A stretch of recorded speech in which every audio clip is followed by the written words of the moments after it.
Hey, welcome back to the channel. Those toxic narcissistic partners. Let's talk about the bittersweet temptation of a toxic narcissist.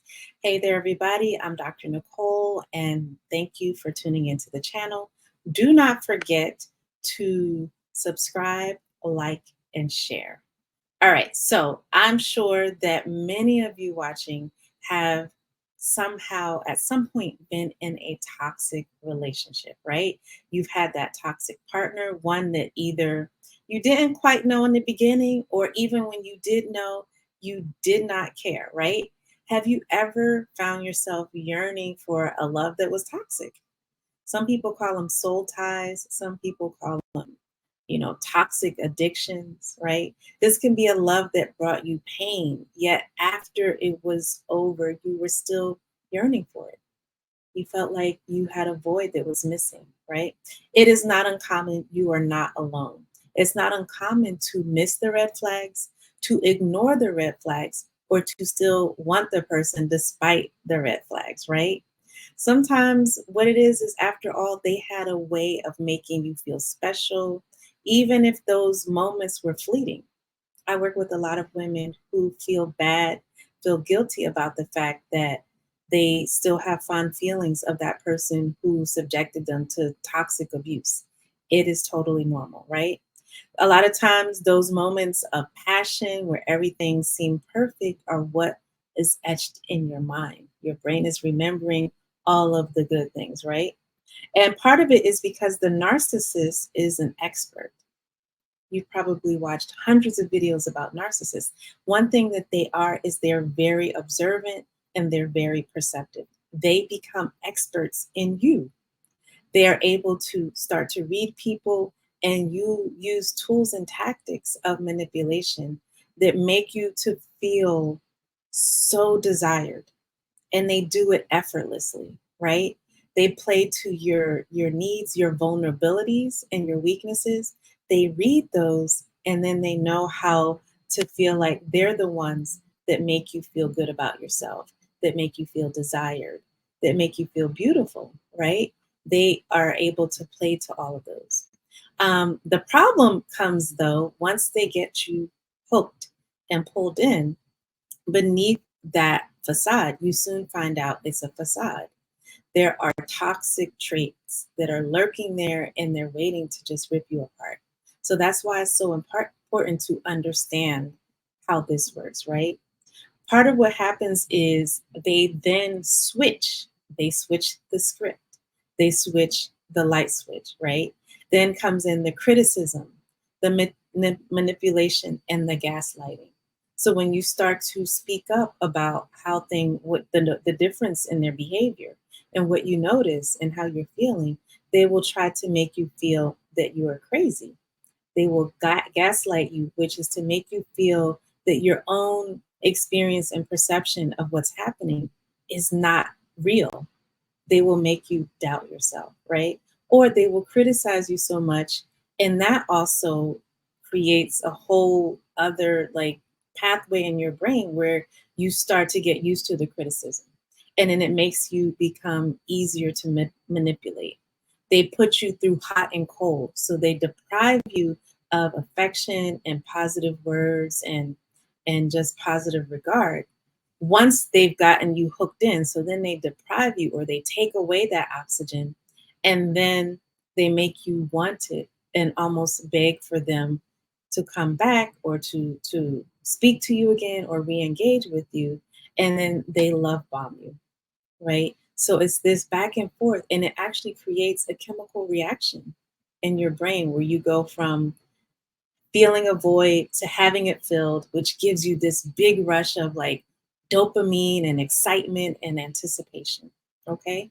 So they are masters at this. And part of what happens with that is you start to feel like you don't understand yourself and you're not enough, which makes you more dependent on them. And so then the little droplets of attention and love and positivity that they give you, it feels like a fountain because they started to take it from you. You crave it. So then they give you little droplets, and then It makes you feel like you want them more, you need them more. You see the point, right? It's a cycle. So, part of why we get caught up in this and why we miss them once the cycle is over and once we realize the cycle, part of why we miss them is their presence made us feel needed, right? Because sometimes they will resort to crying, to opening up and being vulnerable, to sharing what we believe to be their deepest thoughts and struggles and insecurities. And so they make us feel like we are important and that we're needed. And do you know why we might be vulnerable to that? Well, maybe that was something that when we were in at some point in our life, usually in childhood, we missed. We may have felt insignificant. We may have a core belief, a belief that we are not worthy, that we don't matter, that we're not important. And so that makes it a little bit that's a vulnerability that a narcissist can understand and exploit. They can come right in and see that that's your weak point.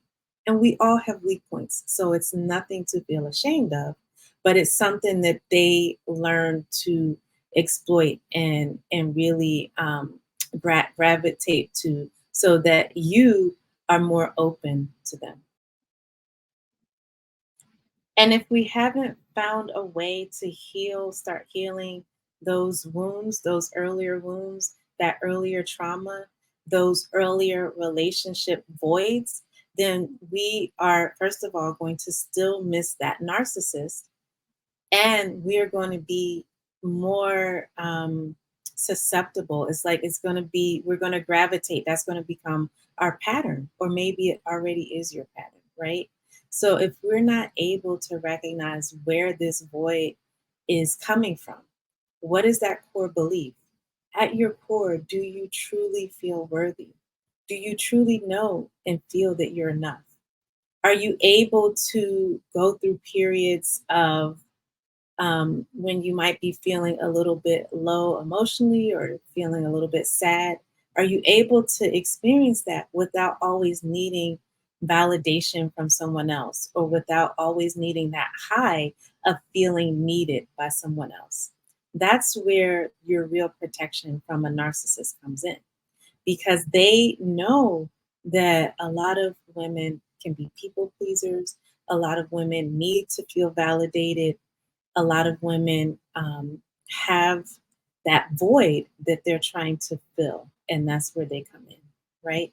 But the good thing is, at your core, all of us at our core, we deserve more. We deserve a healthy love. We deserve a non toxic love. We deserve a love that is stable and not chaotic or has so many ups and downs that we end up getting addicted to it, right?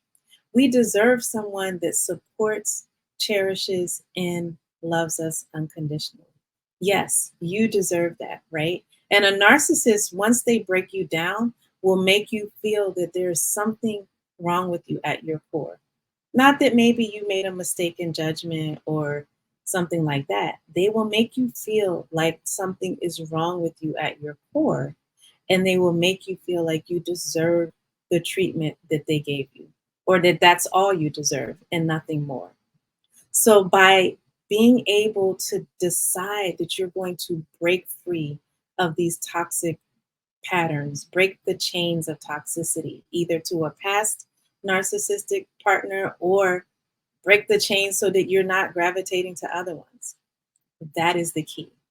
By rediscovering your own worth and loving yourself fiercely and unconditionally, that unconditional love has to you, right?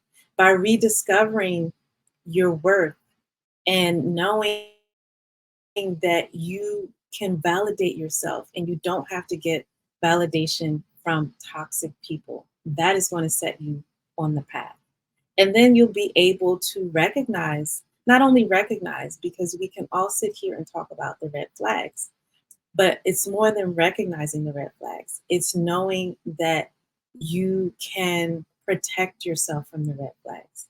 But in order to do that, you have to be okay with first validating yourself, loving yourself, knowing that you're enough, giving yourself that unconditional compassion and validation so that you're not always looking for it outside of yourself.